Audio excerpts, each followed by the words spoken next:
Everybody. Welcome to Tuesday's webinar, Problem Solving Information and Resources. My name is Kerry Mahoney, and I will be the host for today. And today we're going to be, we have a special guest from the Arc of Greater Brockton. Her name is Cathy Hickey, and Cathy is a Family Navigator at the Arc and has been working with staff and families about how to, go forward during this pandemic. How do you screen people, and how do you welcome people into your homes? And so she's going to be sharing some of the things that they do at the Brockton Arc, but also kind of share about what are some of the questions you can certainly ask individuals or staff that are coming into your homes, what's reasonable, and how do you really minimize risk. So I also see that we've got Jay here on the call. Hi, Jay, if you want to give us a nod. Jay is, he's the outgoing executive director at the Arc of Greater Brockton, but he's still very much a big part of it, and happy you're here. So I'm going to go ahead and I'm going to advance the slide. We're going to be taking questions at the end, and all you have to do is unmute yourself. So there we go. Why don't you take it away, Cathy? Okay. Hi, everybody. Thanks for coming on today. As Kerry mentioned, we're going to talk about welcoming staff into our homes and the risks and benefits of that. So we'll go to the next slide. So pre-pandemic, we thought it was difficult to find the great match in your home. You're looking at past experience, someone who's flexible, they have a commitment to your kiddo, to your family and the services, and you're always checking references to find out how personable this person is and how well they work in different situations and being flexible. I'm gonna go back to that. Oh, there we go. Okay. Also looking for someone who can understand behaviors and their triggers and has an insight to that and doesn't seem intimidated by that. And then most of all, we're looking for people that can set boundaries. You're going into the home, you want to make sure that they're there to work. And it's a tough line to draw because you want to make sure you're building a good rapport with the parents, with any other family members, so that you can work with the individual in their setting, but being able to set boundaries at the end of the day. So that's all pre-pandemic. Now we have COVID, and we have a heightened sense of fear, worried about spreading germs, and worried, many families have 3 or 4 generations, and so they're worried about someone else in the home that might get it and what we're bringing into it. So the first thing I look at is when they come in for an interview, are they wearing a mask and are they social distancing, or do I have to remind them? Because I feel if I have to remind them, it's not going to work because I can't be in that home supervising constantly. Or also asking who's in their bubble and how do you find that out? Well, what are your extracurricular activities? What are you doing outside of work? Are you going to school in a classroom, or are you doing it remotely? Are you working other jobs? What's your home situation like? And it's difficult to ask those questions, but we need to know because families want to know what's happening. And I've had many family members say, I can't do that. Their bubble is just way too big for me to take that risk and let someone in my home. And then at the same time, I have people coming in for an interview that want to know about the family bubble. What is the family doing to keep safe? Because they're concerned also. So it's a two-way street there. And are they able to follow the family's concerns? I mean, I'm taking someone this afternoon to meet a family, and I said they are very, very concerned about having someone else in their home. And so we're doing the meet and greet out in their front yard, sitting in chairs, and they will not let anybody into their home. So is the skill trainer or the support staff going to be able to follow those rules and be understanding of it? And then, are they comfortable with remote Zoom meetings, face-to-face time? Because starting in October, November, it's going to be too tough to stay outside and do activities. So we may have to move to that for just about everybody, and we need to know that they're comfortable with that and they know how to access technology. Go ahead. So one of the what we're doing at the Brockton Arc for screening is we have all staff and families have to attend a mandatory training on COVID protocols. Everybody must do this. The staff and individuals and the families will self-screen before they enter the home or visit. So every time there's a visit, we have set up so they can do it electronically on their phone, fill out a quick screen, and the family must fill out a quick screen and submit it, and it goes directly to our HR department. And if an individual refuses to be screened and the family refuses, then they cannot work and they have to report directly to their supervisor. And we also are encouraging for individuals, staff, and families to be monitoring their symptoms throughout the visit. And if there's concerns, to please contact us.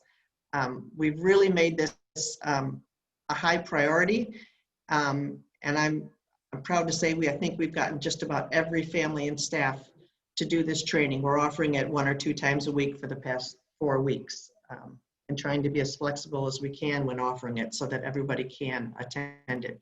Many families have stated that they are much more comfortable because we have done this training, and staff are equally as appreciative that we're doing this training because both sides want to keep safe. Okay, next slide. And in our trainings, we're going over hygiene, PPE, transportation, outings, how to cover all of those areas. And we also make it known widely that we have PPE in our office they can come pick up, or we will deliver to them, providing it in whatever form or fashion they need and what will make it easiest for that visit. Okay, next. So there's risks and benefits. I mean, people want staff in their homes. It breaks up their day. I mean, and during COVID, when everybody's home and sharing all this space, it breaks up their day for the family and the individual. It also gives the individual a chance to work on their goals, their ADLs, communication, social skills, de-escalating. Without school in session for the past 6 months, or with it in session, you know, only partially, it's been really tough to offer a structured day. So by allowing staff into the home, that really helps to build that structure and keep some kind of momentum going. And the opportunity to work outside and be in the community, get some sunshine. Even though we totally are not encouraging going inside anywhere, giving just ideas of places to go outside where they can go to a park and they can work on some social skills in the park. And just being outside, breathing in the sunshine is good for everybody. And the big risk is the exposure to COVID, which is why we are having this whole event today, so that we can understand how we can keep it to a minimum. Go ahead. So these are some home-based ideas that we came up with and we're sharing with our staff. So, I mean, I'm not going to read each one, but I'd love to hear if other people have ideas of what other ideas you can do out in the backyard, out in the community. Some of our skill trainers have been very creative by doing FaceTime and walking in their own neighborhood, where the individual stays in their neighborhood and they walk, or just out in their backyard and they work on communication skills and conversation. And that has gone over very well. We've also done cooking lessons via Zoom. So that's been very helpful. And then creating social stories and sharing those online. Done a lot with de-escalation and mindfulness and breathing via Zoom, and it's been very helpful and made some good progress with that. Okay. So at the Brockton Arc, these are the 2 forms that I talked about that we are doing. And I want to share the screen with you to show you our waiver form.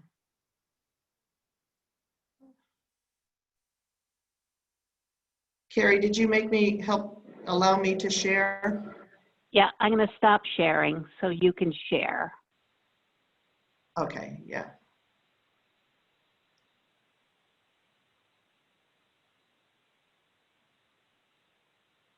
Oh, no, that's not the one.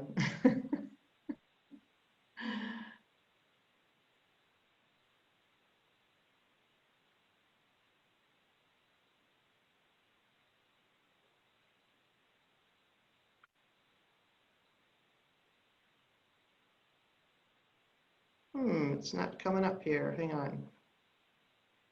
I see it. Do you?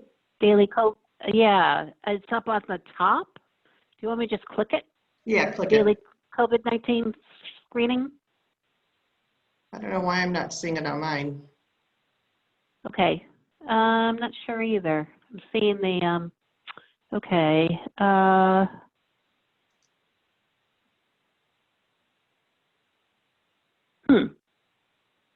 Yeah, so is, on top of the, do you see the webinar evaluation survey? Is that what you're seeing?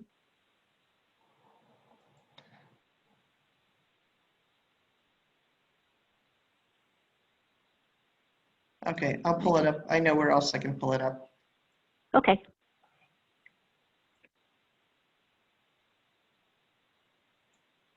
Okay, so this is the family waiver that I'm going to pull up. Can everybody see that? Yes. Okay, so this is electronic, so they can do this from their screen, their iPad. This comes up, you put start filling, and you read through it, sign your name, and then print it because we can't read that, phone number and the date signed. And press submit, it goes straight to HR, and that's a one-time waiver before services can start. And then our daily screening,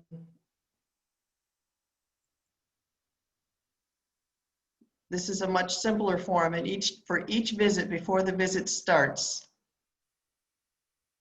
the family and the staff have to fill this out.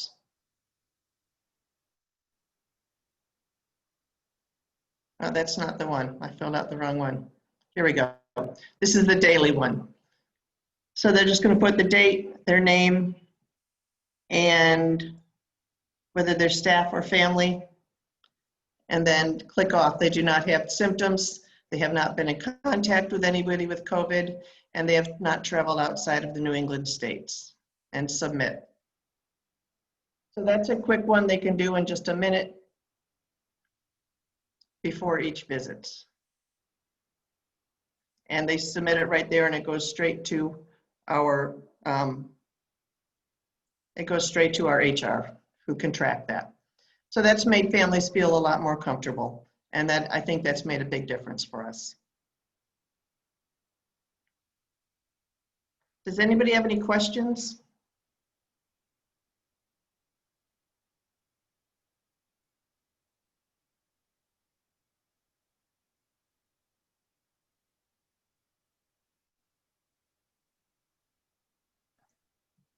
I do. This is Anne Fracht. Mm-hmm. I hire my own supports, Mm-hmm. and I'm running into the problem where I'm starting to feel uncomfortable because my supports have my support person has college students, Mm-hmm. and she informed me that she'll soon be going to visit one of her children, and that makes me feel uncomfortable because she's coming back and then coming to visit me, and I don't know what to do about it. Yeah, that's a tough question because you want the support. And have you talked to her about this? Not yet, but you can't fire somebody because they have college children or children going to school, and Yeah, well, you can ask her to take a 2-week quarantine before she comes to see you then. It's a tough situation that you're in. yeah. Mm-hmm.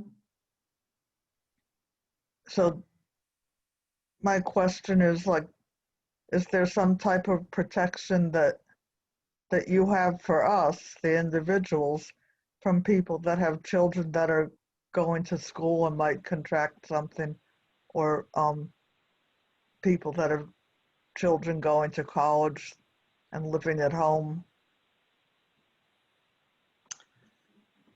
Have you thought I of would, that? you know, all I can suggest is that you talk to the staff person or the agency that you're getting her through and find out what the protocol is, because you have concerns. Mm-hmm. Because I'm sure these days a lot of people's staff have children that are Yes. going back to school and may contract something. Yes, and it's getting scarier and scarier with everybody going back to school. So I Right. understand. I hear what you're saying, and I wish I had a better answer. So is there some type of protection for us Well, or you for know, staff? if I could just chime in, this is Kerry. Just, you know, and I think it's important that you have a conversation about your concerns with your staff person, because you're right, you know, that person is visiting a higher risk community. And so, you know, I think it's perfectly reasonable to, as Cathy suggested, to possibly do a 2-week, have her do a 2-week quarantine. And also just talk with her about how, you know, is she planning to do her visits with her kids? Is she planning to use PPE? What is she doing to minimize the risk of contracting COVID-19? But those are my thoughts. Anybody else on the line have any thoughts? I think it's an important topic that we address for all DSP, because most of the people have children of some age that are going back to school or and now it's just like with the flu, it's scarier than the flu. Yeah, it is. It's going to be a tough couple months, I think. And I think we should be prepared to address that for everybody, not just myself. Yeah, I think also it's important that there is a daily screen. So when you do have anybody in your house come into your house, asking those questions, the 3 common questions that Cathy talked about. And I don't know, Jay, if you have any things to add in terms of being the executive director and having, you know, day services and family support and that sort of thing, about how you're keeping individuals safe during this time. Well, we're doing a couple of things. We do a daily screening that before people come into the building, they fill out their screening form with the help of their parents, family members, caregivers, and then we take their temperature before they enter the building, and they must bring that form with them. We're also doing an electronic screening for all our paper, for all staff people that are reporting to the building. I saw somebody ask a question in the chat about testing, and we're grappling with that. There's no guidance yet about requiring day program staff to be tested as you're welcoming people back into day programs. So we're still seeking guidance and trying to make decisions about that, what would be best. But to answer Ann's concerns, that might be something that you could speak to your support staff person about.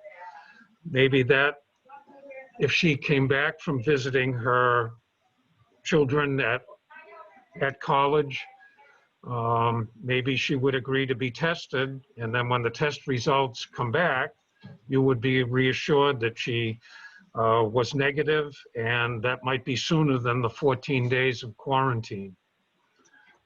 Just a thought. So much of this is, you know, day-to-day, situation by situation.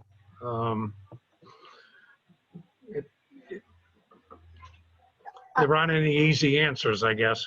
Yeah, Yeah. Hi. This is Dolores Joseph. I'm from the Arc of Bristol County. So we have to do screenings whenever we come into the building or whenever we go out. And one of the questions is, if you've gone to a high-risk area or been around someone who's been exposed, we automatically, if you answer yes to that, you have to do a 14-day quarantine, so we can't go to the office or we can't see anyone.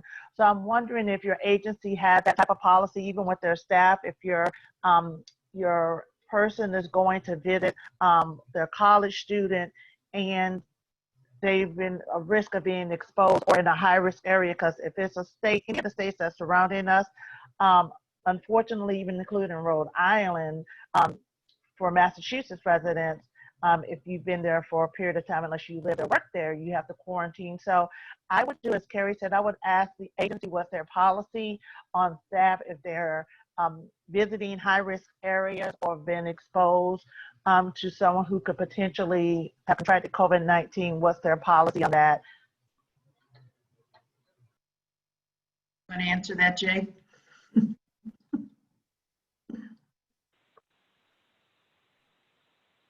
Okay, I'll try.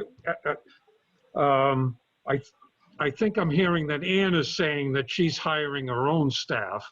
Yeah. But if it is through an agency, I think that it makes perfect sense that, you know, identifying where your support staff person is going.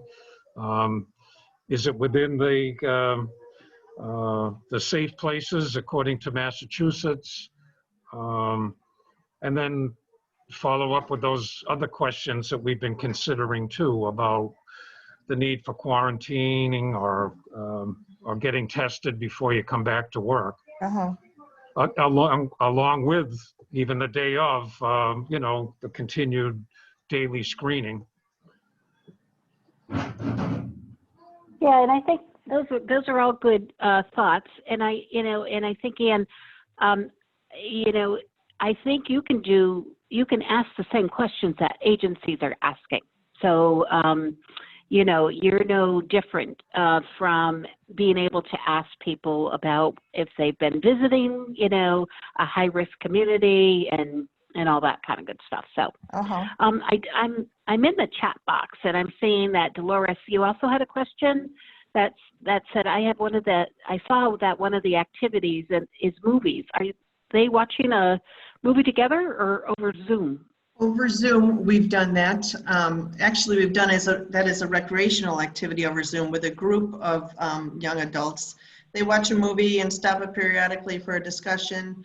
Yeah, so they've done that. We've done some skill trainers have done some movies via Zoom. And it encourages conversation after the movie's over too. Oh, thank you so much, because we're always looking for unique ideas. And when I saw that, I wanted to get a little more information. So I can understand, especially if it's a movie where it can spark conversations or lead toward skill building. Okay, thank you. Yeah, I'd love to hear if there's other ideas people have, other creative ideas. All right, great. Let's see, any other questions for Cathy or Jay? Appreciate you being part of this too, Jay. All right, it's, you know, as Cathy was saying, it's a tricky time. I mean, we've got, and you know, definitely you got flu concerns coming up in the next few months. You know, has your staff been vaccinated? Have you been vaccinated? You know, just, you know, talking about risk, it's, you know, and talking about precautions, it's a smart conversation to have with people. So I think those are all good questions to ask folks. And Cathy, I appreciate you being on today, as well as Jay, to talk about this. And Jassy just chimed in the chat. Movies are a great way to teach social and critical thinking skills. My mom was a film scholar, and that's how she raised me. Oh, that's really neat. Yeah, thanks for sharing that. Appreciate it. I also think the phone conversations are a good way to encourage conversation and staying on topic. You know, it's a new thing. Not many have had the opportunity to have a phone conversation as long as, I have one skill trainer that always starts her Zoom meetings off with 10 minutes of phone conversations. So it's a new way to attack skills. Definitely. Yeah, okay. All right. Well, thank you all for joining us today. After the webinar, you will be receiving a copy of the presentation. And, you know, just I think we just need to keep this dialogue going because you know, it's trying to keep people safe is just so important. And it's so new that I think we just need to keep talking and keep sharing so that we can be safe. So with that, I'm going to end the meeting, and thanks again to Cathy and Jay for being part of this presentation today. What's that, Jarrett? I will be updated for Wednesday. Oh, you're going to school on Wednesday? No. I will update the webinar Wednesday. Oh, webinar. Okay. Oh, yeah. Thanks for reminding me. We actually just. No, I will be update everyone. Okay. Great. Just to let you know, we are having a webinar on Wednesday. It is with Hillary Dunn and Rick Glassman, which are two attorneys with the Disability Law Center. And over the past 2 years, they have been doing a study for looking at DEHABs and looking at opportunities for community inclusion for people. And so they'll be presenting their findings. And also, they're going to be talking a little bit about how COVID has affected things. So hope you can join us. So thanks, everyone, for attending, and have a great day and stay safe. Thank you. Take care. Bye-bye. Bye. Terry, can you send me the slideshow? Will do, Jarrett. Thank you.